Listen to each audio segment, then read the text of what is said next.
pamusoro changamiro nhau yatinayo inhau yemunin'ina wangu akafa muna 1987 asi zvafa muna 1987 haana kufa zvakanaka asina kufa zvakanaka kudaro gore rino ari kutinetsa akuuya kumhuri kwedu takatanga nekuuya kuhanzvadzi yangu musikana asi vanopinda chechi ndobva wambonamatira ndobva waita sei ndobva zvabvopera asi ndobva abva ikoko mhepo iyoyo yemunin'ina wedu iyoyo yakuuya kune mumwe munin'ina wangu ari pano anogara kumusha. Munin'ina wangu ari kuti ini ndinonzi Marcos paanobuda ndakapfuhwa maputi nemwana wamai guru mwana wakababa mukuru kuchikoro kwandaidzidza aidza St. Pilates. Saka zvandakapiwa maputi ndo akandiuraya maputi iwayo. Saka zvandiri kuda kuti ndiripwe ndozvaari kutotaura nezvati mazuva ano ari kungonetsa nezuro chayakatobuda achingoti ndoda kuripa. Aroti ada kuripa. Ada kuripa nani? Ari kuti nekumba kune makapa maputi. Akapa maputi ndiani? Apa maputi ndiani? Iya ndozivo baba. Akapa maputi aripo. Ndiwe tikudaka ndiani uri panyaya dzake kana ari akapa maputi. Ndobva kuuraya munhu. Changamiro. Ini ndozi Judith Saunya. Judith Masiwa kana kuti Saunya. Yes. Inini muna 87 ndandiri form 1 ndaenda kuSt. Kirenzi Chopadi. Inini handina kana kumbobvira ndatumwa namai kwekunda nemaputi kopa mwana kwamainini. Chendinoziwa mumhuri medu ndabarwa 1972. Mhuri yekwamainini neyekumba kwedu ndiri wechinhamba 10 mumhuri medu. Takanga tisingahi kwamainini kwamainini wangu asingahi kumba kwedu. Ndakabarwa wabereki wedu waine madifferences awo andisinganyatsi kuziwa. Wangu waine kakupumhana kawo kawaiita pandakazobarwa inepo. Saka chakazondinetsa ngechekuti ndaizopa mukoma Marcos maputi taakukiriani isusu kumba hatina kumbobvira tagarisana kana kuti panepo takambodyidzana. Iye ari form 4 indiri form 1. Right, issue iripoka. It's not about issue yekuti zviri kuitika kumba haizotaisa kupa maputi.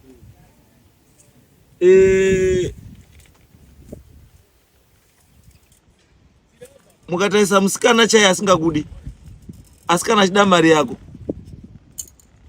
anonyepera kukuda paari kuda paine need yemari.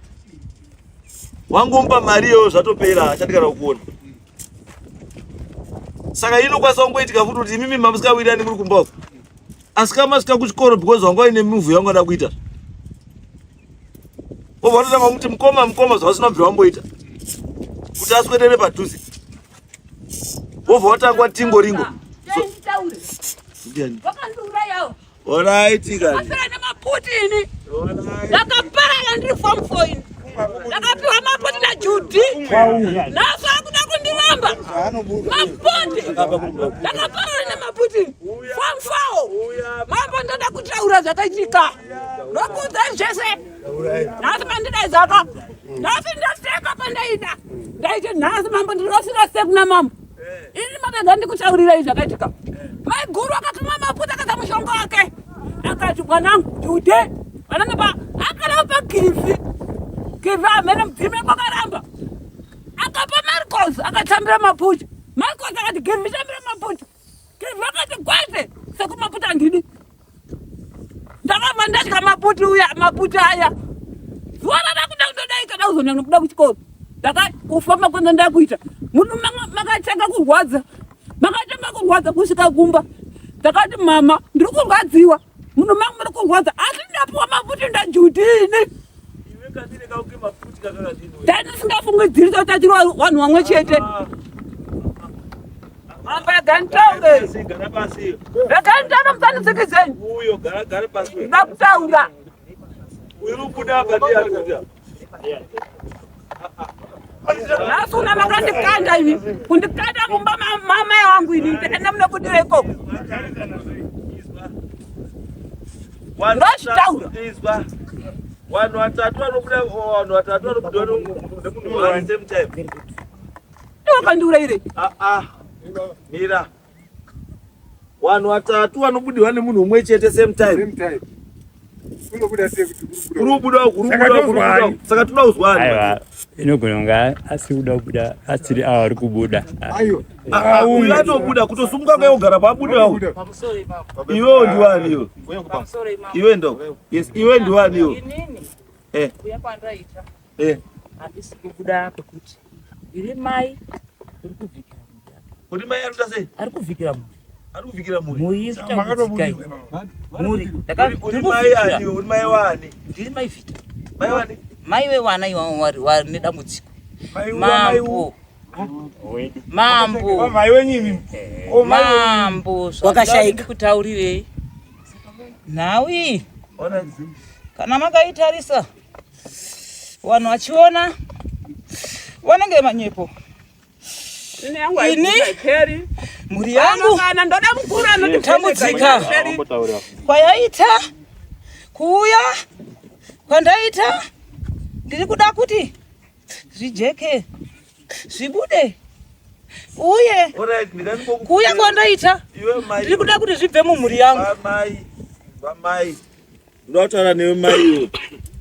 Mai wewe unoenda kuchechi here? Hauendi kuchechi? Kusei wabuda pamutumbiwo unoenda kuchechi? Saka pakarereka munhu ari pamutumbiwo haendi kuchechi po? Pari zvinhu zvasweda kuchechi. Saka uri kupfekere tumbiro?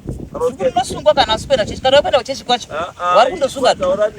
Wese ari kundosunga dhuku. Waenda kubatsira izvazvo. Ndoda kuti iwewe kamhuri yako ndiibatsire. Asi iwewe manje unofanira kutungamirira tese tiite gwara rimwe chete rakachena. Ndizvozvo. Handizvo? Ukatonga rutirasisa kudai hazviiti. Ndinotaura nemwana wako. Handizvo? Chandinoda kuti muite imimi manje. Handizvo? Ndinoda kuti imimi mufambe semhuri. Zvamuri izvozvi muende panhu pamwe chete. Motaurirwa chinhu chimwe chete. Pamunofarira kuenda mese. Handizvo? Muri kutaura zvamuri kutaura uyu ari kuramba auti handizvizivi ndanditoriwo kuchikoro. Saka pamuti akakangirwa namai wake zanyanya ndikutaura uyu handi akakanga maputi ba handikamuziva mutaura uyu handi akakanga maputi bau akakanga maputi ndi mai wake sekutaura kwamuri kuita. Mati imimi akakanga maputi ndi mai wake uyu chaakaita chete uyu kutakura maputi kuenda nemaputi kuchikoro. Saka akauraya mukomana uyu ndiani? Akauraya mukomana uyu ndiani?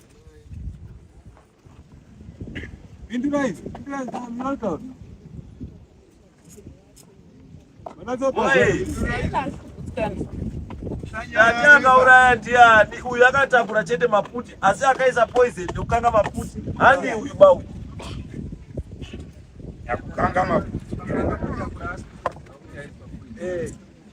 Akauraya ndiani? Uyu ari kutotaura kuti inini zvemaputi anobva ndambotakura maputi kuenda kuchikoro ndikapa munhu maputi. Handina. Handizvo? Saka maputi imimi ayamurutaura aya maputi aya akapiwa ani?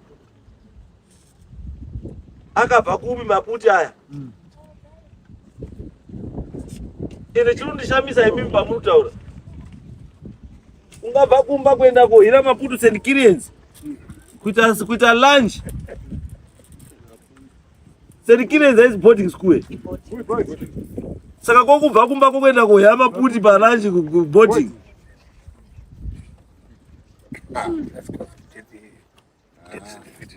Ende mwana wepakafa handingakaenda kwadhokta paakarwadziwa nemudumbu akamboenda here kuchipatara. Akafira munzira kuchipatara kukazi cause of death chii? Because munhu kana afira munzira pakuda police report, pakuiswa postmortem. Andi asi panobuda death certificate. Death certificate inotaura cause of death. Kwanza kafa nini? Death certificate kuti cause of death chii? Pindurezo, oye. Takamira mimi. Leo nakagara pasi leo. Tamanza because zvikuya kunoita magiraji pana basi. Nakuitwa postmortem. Death certificate iri kupi tipei death certificate. Munarwe. Makatora ere death certificate. Vakanyengikina pavakafa havada kuitwa postmortem ba. Akashanya munzira kuzvipatara ndokubva azoka sei. Pavakafa nguva yachiro. Charles Nemaisi. Vakafira munzira vakuenda kuchipatara. Vakafira munzira maita sei? Nguva yachiro. Wadzoka vhoti. Hapana kuitwa postmortem.